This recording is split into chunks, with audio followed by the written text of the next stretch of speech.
Umumnya, para pabrikan sepeda motor itu melakukan penyegaran untuk setiap line up produknya paling lambat setiap 5 tahun sekali. Atau bahkan ada yang usianya baru 3 tahunan udah dikasih penyegaran, dikarenakan persaingan yang sangat panas dengan kompetitor. Nah, jika suatu motor masih diproduksi oleh pabrikan, tapi update-nya hanya warna atau stripping baru doang, atau bahkan nggak dapat penyegaran atau update sama sekali dalam kurun waktu sekitar 5 tahunan, berarti ada yang salah dengan motor tersebut. Entah dari desain yang kurang diminati, pasarnya yang udah mulai sepi, dan lainnya lagi. Dan pada video kali ini, kita akan membahas tentang beberapa motor yang 5 tahun lebih gak ngapa-ngapain.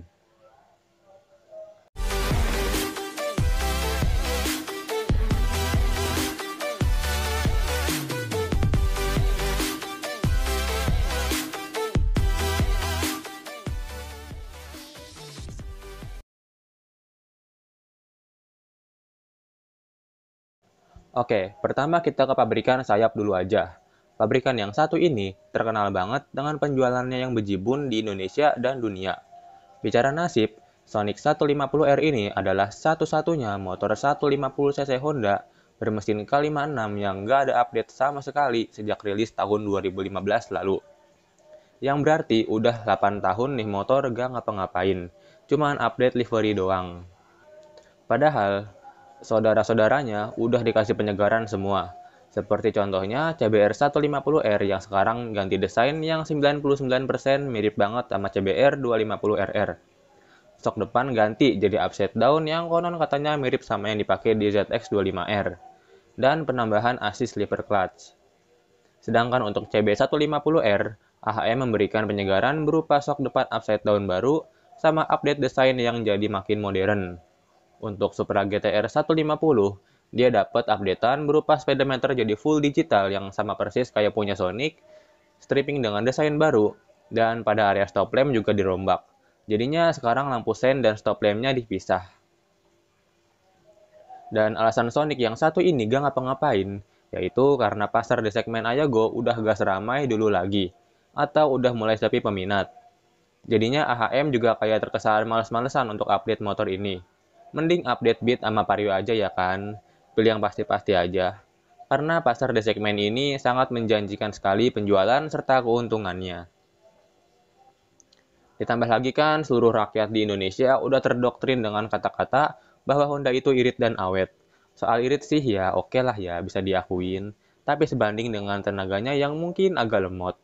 Dan soal awet sih saya masih belum yakin karena ya Honda zaman sekarang mah kualitasnya nggak bisa diharapin untuk yang kelas di bawah 250cc. Untuk spek mesin, motor ini mengusung mesin 4 tak 1 silinder berkapasitas 149cc, DOHC 4 katup berpendingin cairan, 6 speed yang mampu menghasilkan tenaga sebesar 16 horsepower dan torsi sebesar 13,5 Nm. Untuk harga, motor ini dibanderol dengan harga mulai dari 24,3 sampai 24,7 juta on the road Jakarta.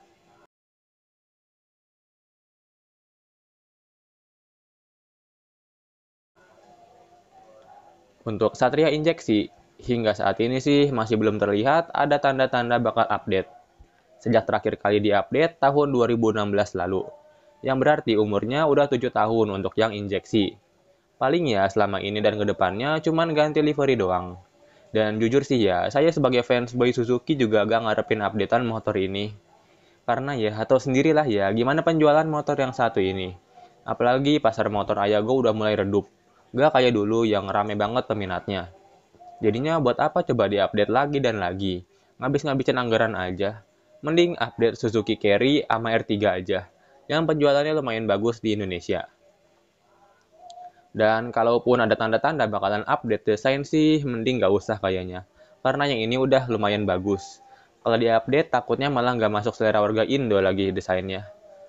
Kalau soal mesin mah nggak usah diupdate juga nggak apa-apa. Masih sangat bisa bersaing lawan R15, apalagi CBR.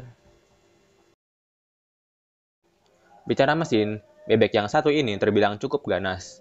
Mengusung mesin 4 tak 1 silinder berkapasitas 147cc, DOHC 4 katup berpendingin cairan, 6 speed yang mampu menghasilkan tenaga sebesar 18,2 horsepower, di putaran mesin 10.000 rpm dan torsi sebesar 13,9 Nm. Walaupun tenaganya agak sedikit dipotong dari GSX, tapi bobotnya juga ikut dipotong, yang jauh lebih enteng sekitar 22 kg dibanding GSX, yaitu hanya 109 kg. Untuk harga, motor ini memiliki harga berkisar 29,9 juta on the road Jakarta.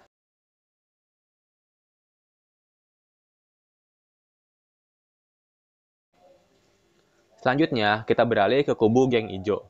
Ada satu line up ninja mereka yang nasibnya itu ngenes dan menyedihkan banget, yaitu Ninja 250 SL atau Ninja Mono. Loh, kenapa bisa nggak laku? Kan nama Ninja udah besar banget di Indo.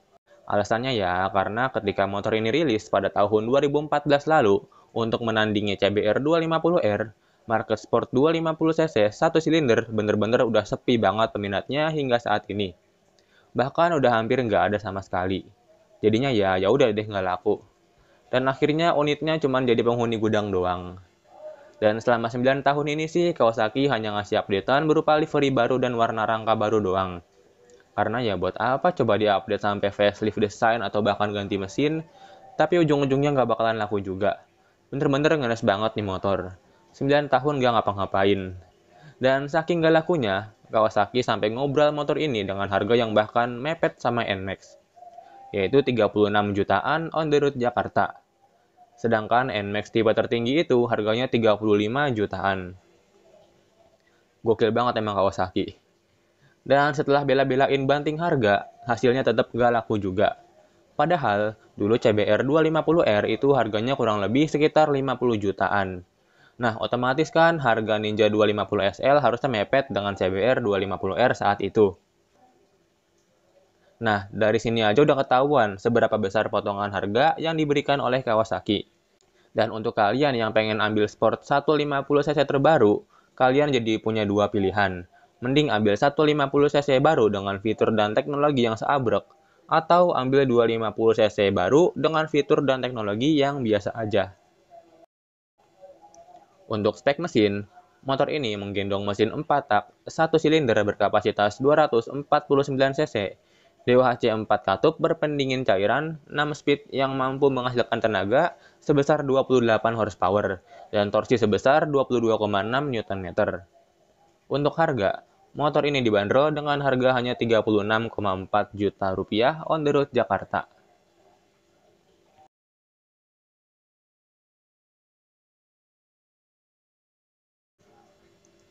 Next, kita lanjut ke pabrikan sayap lagi. Dan kali ini adalah Verza Skin Epic. Maksudnya CRF 150L. Yang belakangan ini sempat booming banget dan laku banget di pasaran hingga saat ini. Motor ini pertama kali rilis tahun 2017, bulan November. Dan setelah sebulan meluncur, motor ini sudah terjual sebanyak 3.869 unit. Lalu selang beberapa bulan, penjualannya terus meningkat hingga 4.007 unit pada bulan Maret 2018 dan 4.118 unit pada bulan April 2018. Kalau dilihat-lihat sih ya, motor ini lumayan laris banget di pasaran untuk sekelas motor terabas. Dan kalau ngomongin soal update atau penyegaran, motor yang satu ini cuman ganti livery doang sejak 2017 lalu, yang berarti umurnya udah hampir 6 tahun. Tapi kalau untuk saya pribadi sih gak ngarepin sama sekali updatean untuk motor yang ini. Karena ya gimana ya, apalagi yang mau diupdate coba. Fitur dan teknologinya aja udah mentok. Kalau misalkan mau update mesin ya buat apa coba? Buang-buang anggaran aja. Kalau konsumen gak bawel soal mesin yang katanya lemot dan masih laku-laku aja mah mendingan update yang simpel-simpel aja. Lihat aja no KLX. Karena dia lebih tua, selama ini dia itu update-nya berupa ganti shock depan jadi upside down dari yang tadinya pakai teleskopik, lalu ganti diameter ban jadi lebih gede, penambahan indikator bensin, tenaganya sedikit di-upgrade jadi setara CRF 150, sama ganti knalpot karena mau nggak mau harus lulus standar emisi gas buang terbaru di Indonesia. Nah, semua updatean di KLX tadi kan udah ada semua di CRF. Jadinya sih menurut saya mah nggak apa-apa nggak di-update juga. Dan yang bikin saya terheran-heran, sebagian besar konsumennya itu beli motor ini bukan buat dipakai terabas layaknya motor trail pada umumnya, melainkan dipakai oleh anak muda untuk nyari cewek. Ada sumpah saya nggak habis pikir banget sama anak muda Indonesia. Dan yang lebih ngeselinnya lagi, usernya itu sebagian besar ya gitu dah, kebanyakan gaya. Modal wheelset supermoto, knalpot racing, sama decal stiker doang gayanya udah kayak lagi naik KTM 300 Ti. Manaan sosokan belajar sana sini, sosokan speeding padahal cuma 5 speed, dan top speednya juga mepet Scoopy. Kalau ngejar beat masih ngos-ngosan mah mending jalan kaki aja. Untuk mesin, motor ini menggunakan mesin yang sama dengan Verza, yaitu mesin 4 tak, 1 silinder berkapasitas 149 cc, SOHC 2 katup berpendingin udara, dengan transmisi manual 5 speed, yang mampu menghasilkan tenaga sebesar 12,9 horsepower dan torsi sebesar 12,4 Nm, yang pastinya di 6.500 rpm. Untuk harga, motor ini dijual dengan harga berkisar 35 jutaan on the road Jakarta.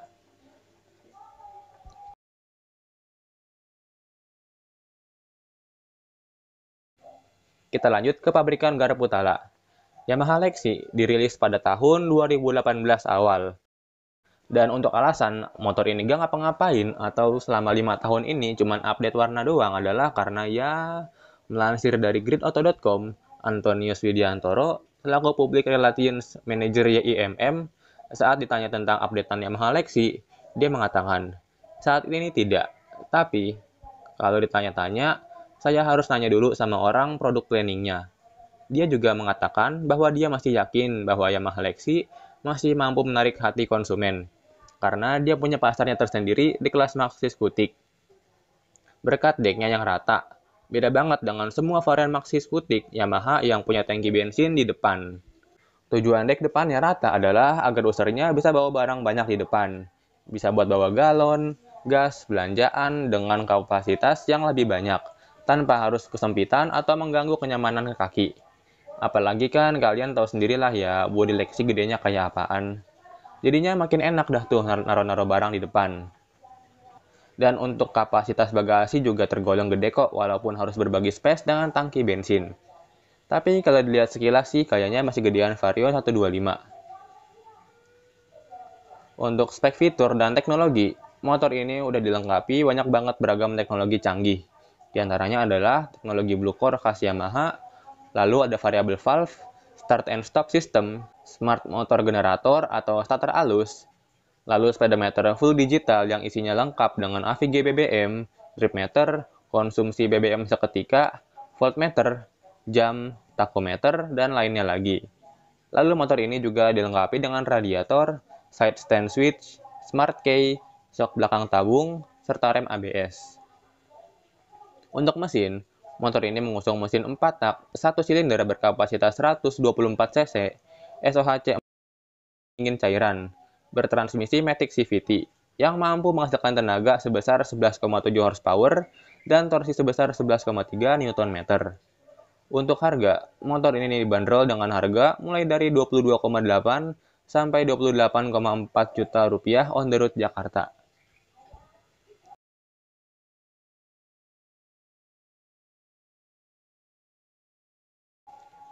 Aduh, kalau ngomongin sport bike yang satu ini sih bener-bener sedih banget nasibnya. Begitu juga dengan versi nakednya, yaitu GSX-S 150. Gimana nggak sedih coba? Lah wong sejak pertama kali rilis secara global pada tahun 2016, sampai saat ini dia nggak ada update sama sekali. Palingnya cuma update livery sama repaint pelek doang. Jadinya kalau dihitung-hitung sih udah 7 tahun nggak ngapa-ngapain.